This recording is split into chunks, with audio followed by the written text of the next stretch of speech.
பிரவீன், நீங்க என்ன கேக்குறீங்க அப்படின்னா குளோபல் மார்க்கெட்ல இன்வெஸ்ட்மெண்ட் பண்ணலாம்னு சொல்லி கேக்குறீங்க. அரௌண்ட் 20% போர்ட்ஃபோலியோ அலோகேஷன்ல 20% இன்வெஸ்ட்மெண்ட் பண்ணலாம்னு சொல்லி கேக்குறீங்க. நம்ம மார்க்கெட்டை தவிர மத்த எல்லா மார்க்கெட்டுமே யூஎஸ், ஜப்பான், கொரியா எல்லா மார்க்கெட்டுமே மேல போகுதுன்னு சொல்லி கேக்குறீங்க. ஆக்சுவலா தற்போதைக்கு வேல்யூஷன் சொல்லி பாத்தீங்க அப்படின்னா நீங்க ஜப்பான் மார்க்கெட்ல போய் பாத்தீங்க அப்படின்னா ஜப்பான் சார்ட் பாத்தீங்க அப்படின்னா பயந்துருவீங்க. ஜப்பானோடைய சார்ட் 40 வருஷம் அதனுடைய பீக் ஹை எடுக்கிறதுக்கு 40 வருஷம் ஆச்சு. 45 வருஷம் ஆச்சு. ஸோ ஜப்பான் மார்க்கெட் ரிலேபிள் மார்க்கெட்டா, அங்க போய் நம்ம இன்வெஸ்ட்மெண்ட் பண்ணலாமான்னு சொல்லி கேட்டோம் அப்படின்னா அது ஒரு ப்ரிடிக்டபிள் மார்க்கெட் கிடையாது. ஏன் அப்படின்னா ஜப்பான்ல growth ரொம்ப கம்மி, ஜிடிபி growth ரொம்ப கம்மி. இப்ப அது நம்ம இந்தியாவுக்கு அப்ளை ஆகுமான்னு சொல்லி கேட்டீங்க அப்படின்னா இந்தியா ஜப்பான் மாதிரி ஆகிறதுக்கான வாய்ப்புகள் ரொம்ப கம்மி.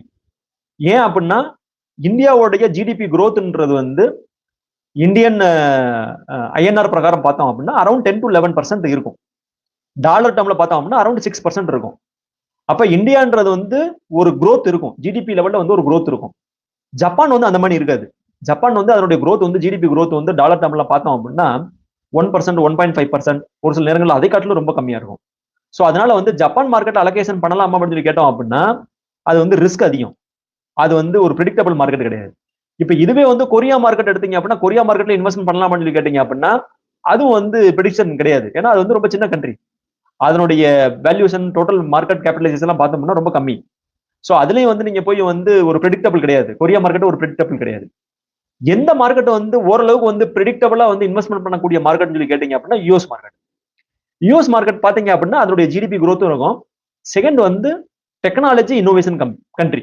அதனால என்ன ஆகும் அப்படின்னா யூஎஸ் மார்க்கெட்ல நீங்க எப்பயுமே இன்வெஸ்ட்மெண்ட் பண்றது பெட்டர் ஆப்ஷன். தற்போதைக்கு யூஎஸ் மார்க்கெட்டோட வேல்யூஷன் பெட்டரா இருக்கா இல்ல இந்தியா மார்க்கெட்டோட வேல்யூஷன் பெட்டரா இருக்குன்னு சொல்லி கேட்டீங்க அப்படின்னா India market for better than the other market. ஏன்னா யூஎஸ் மார்க்கெட் ஆல்ரெடி மேல போயிருச்சு, வேல்யூஷன் ரொம்ப அதிகமா இருக்குது. சோ தற்போதைக்கு நீங்க இன்வெஸ்ட்மெண்ட் பண்ணணும்னு நினைச்சீங்க அப்படின்னா equity allocation இந்தியால அதிகமா வைங்க. யூஎஸ்க்கு மியூச்சுவல் ஃபண்ட் ஓபன் ஆச்சு அப்படின்னா மியூச்சுவல் ஃபண்ட் ரூட்ல கொஞ்சமா இன்வெஸ்ட்மெண்ட் பண்ணுங்க. வேல்யூவேஷன் எப்போ கம்ஃபர்டபுளா வருதோ அப்போ கொஞ்சம் அதிகமா அலோகேஷன் அதிகப்படுத்திக்கலாம்.